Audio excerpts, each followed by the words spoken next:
بسم اللہ الرحمن الرحیم۔ محترم ناظرین، السلام علیکم۔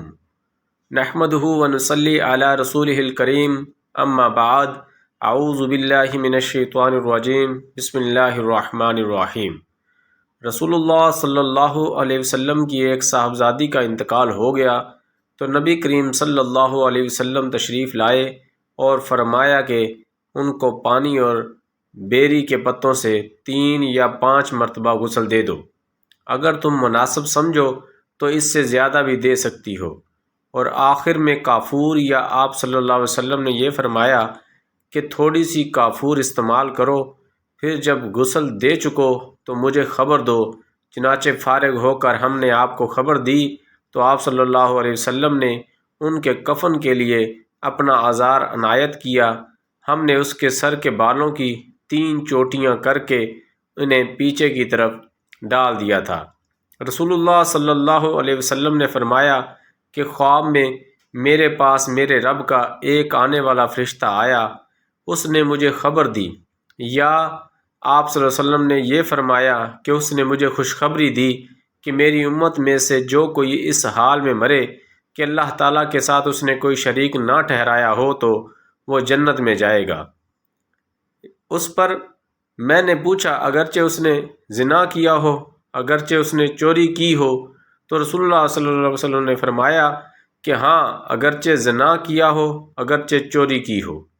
عورتوں نے نبی کریم صلی اللہ علیہ وسلم سے درخواست کی کہ ہمیں بھی نصیحت کرنے کے لیے آپ صلی اللہ علیہ وسلم ایک دن خاص فرما دیجیے۔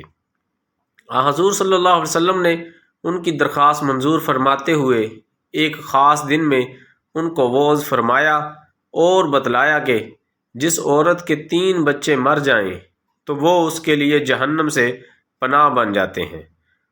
اس پر ایک عورت نے پوچھا، یا حضور، اگر کسی کے 2 ہی بچے مریں؟ آپ نے فرمایا کہ 2 بچوں پر بھی۔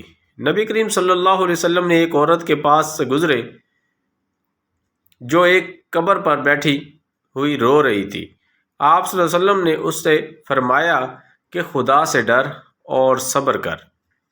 وہ نبی کریم صلی اللہ علیہ وسلم کی زوجہ مطہرہ حضرت ام حبیبہ رضی اللہ تعالی عنہا کے پاس گئیں تو انہوں نے فرمایا کہ میں نے رسول اللہ صلی اللہ علیہ وسلم سے سنا ہے کہ کوئی بھی عورت جو اللہ اور یوم آخرت پر ایمان رکھتی ہو، اس کے لیے شوہر کے سوا کسی مردے پر بھی 3 دن سے زیادہ سوگ منانا جائز نہیں ہے۔ ہاں، شوہر پر 4 مہینے 10 دن تک سوگ منائے۔ رسول اللہ صلی اللہ علیہ وسلم نے فرمایا کہ جو عورتیں کسی کی موت پر اپنے چہروں کو پیٹتی اور گریبان چاک کر لیتی ہیں اور جاہلیت کی باتیں بکتی ہیں، وہ ہم میں سے نہیں ہیں۔ نبی کریم صلی اللہ علیہ وسلم نے فرمایا کہ جب تم لوگ جنازہ دیکھو تو کھڑے ہو جاؤ، اور جو شخص جنازہ کے ساتھ چل رہا ہو وہ اس وقت تک نہ بیٹھے جب تک جنازہ رکھ نہ دیا جائے۔ ہمارے سامنے سے ایک جنازہ گزرا تو نبی کریم صلی اللہ علیہ وسلم کھڑے ہو گئے اور ہم بھی کھڑے ہو گئے۔ پھر ہم نے کہا کہ یا رسول اللہ صلی اللہ علیہ وسلم، یہ تو یہودی کا جنازہ تھا۔ آپ صلی اللہ علیہ وسلم نے فرمایا کہ جب تم لوگ جنازہ دیکھو تو کھڑے ہو جایا کرو۔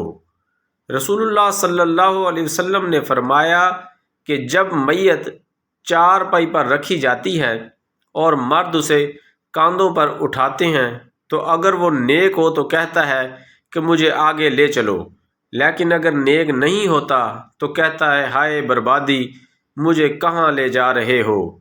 اس آواز کو انسان کے سوا تمام مخلوق خدا سنتی ہے۔